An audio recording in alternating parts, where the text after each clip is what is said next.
How do financial advisors get paid?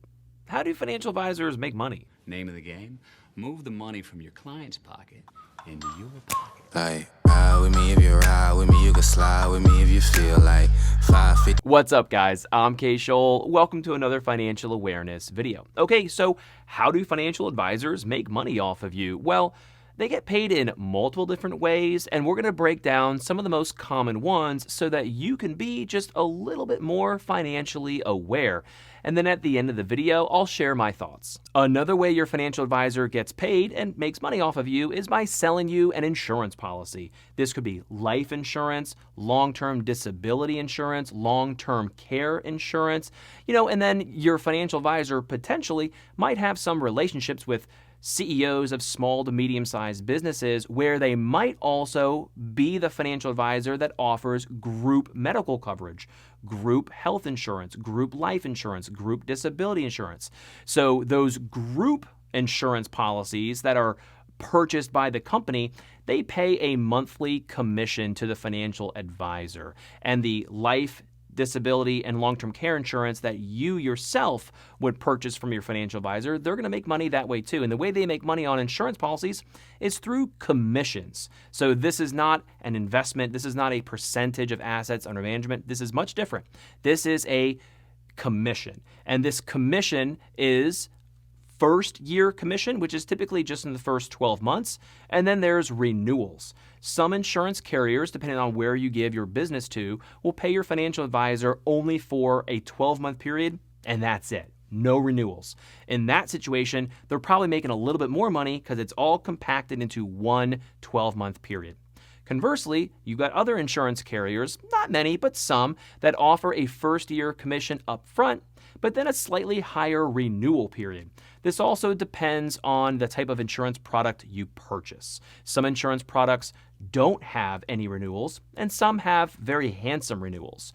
So this is another way that your financial advisor makes money off of you, and as you are considering buying these products, you need to be aware that this is not a fiduciary relationship. When we're talking about insurance policies, this is not an investment account where they have a fiduciary relationship with you.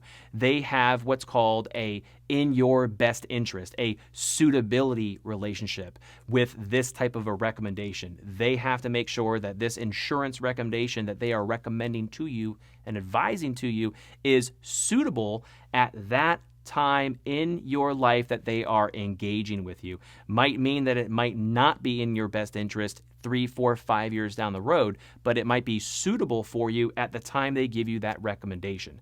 So again, insurance policy commissions is another way your financial advisor can make money off of you. Another way your financial advisor gets paid and makes a little bit of money off of you is through planning fees.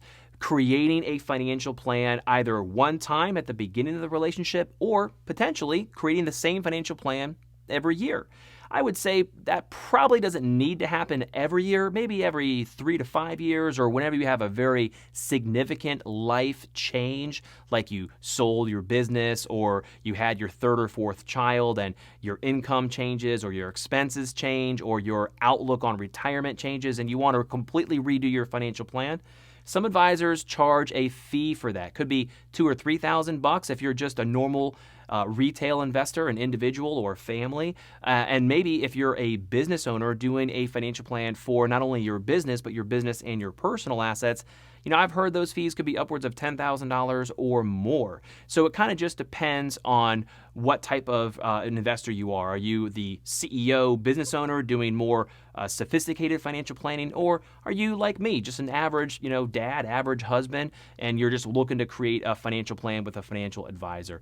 They might charge $2,000 to $3,000 every time they put that financial plan together for you. So this is just yet another way that they make money, completely in addition to selling you insurance policies or by your investment recommendations. So if you're kind of putting this into perspective now, you've got investment fees up front and ongoing. You've got insurance policies that pay first-year commissions and potentially renewals. And then you've also got planning fees. So if you're kind of following along here, financial advisors get paid multiple different ways. From your client's pocket into your pocket. Like, ride with me if you ride with me, you can slide. Another way that your financial advisor gets paid and might make a little bit of money off of you is through bonuses and overrides. Now, we're going to talk about these things separately because they're two different things. You've got bonuses and you've got overrides.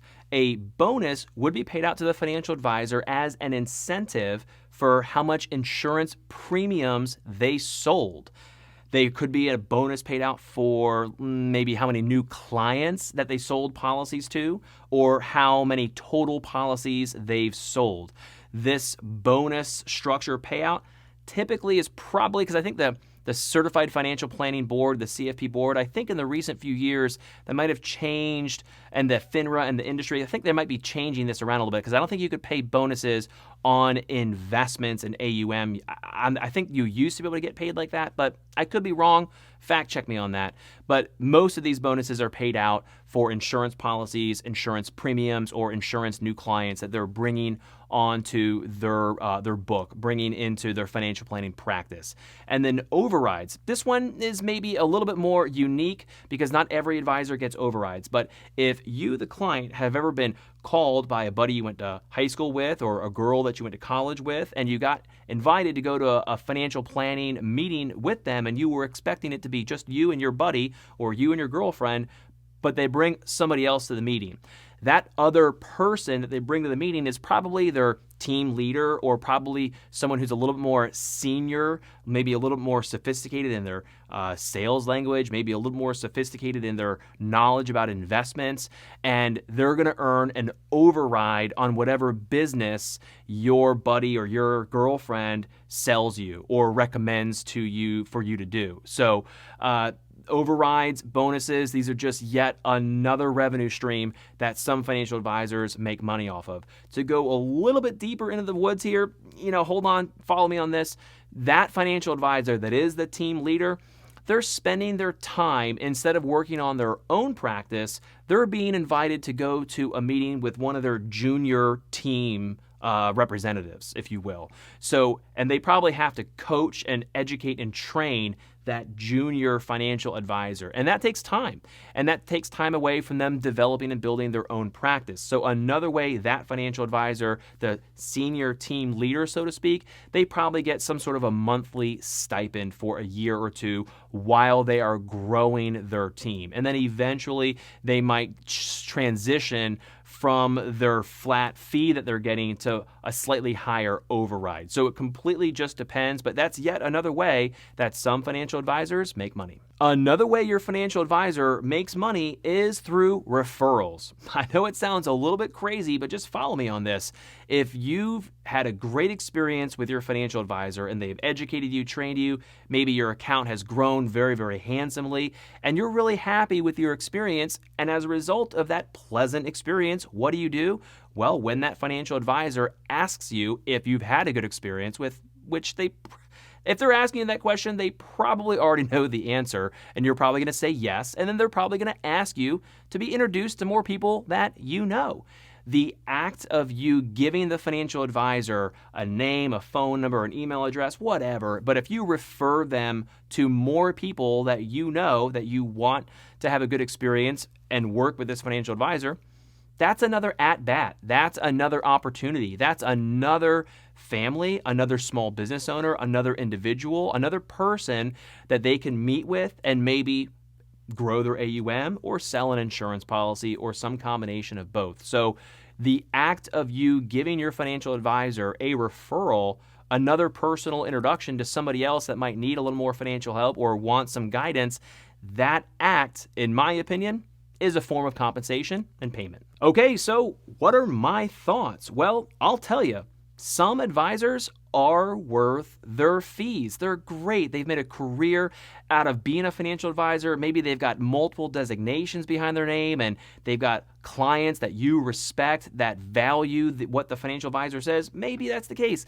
Maybe the financial advisor is worth their fees. But in my opinion, most financial advisors are not worth their fee, or at minimum, not worth their fee for 20 or 30 years. Maybe you might work with a financial advisor for a year or two, ask them tons of questions, learn enough, and then go do it on your own. So I would say if you're either lazy or not lazy. If you're lazy and you don't care at all about your financial future, number one, you're probably not watching this video. And number two, if that's you and you don't have a passion for learning about personal finance or you don't care to take the time, absolutely work with a financial advisor so that you don't make a large mistake and truly drastically harm your portfolio or your financial plan.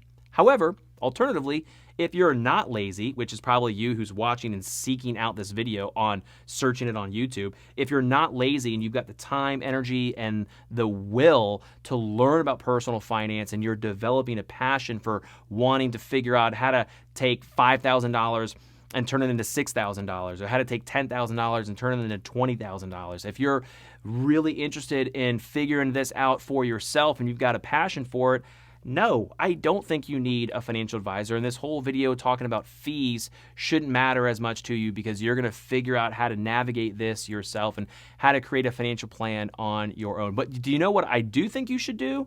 I think you should check out this video right here where I answer one of my subscribers' questions about whether or not I think she needs to work with a financial advisor. If you have any questions for me, let me know in the comments down below. I appreciate your time. See you in the next one. From your client's pocket into your pocket. Like, ride with me if you ride with me, you can slide.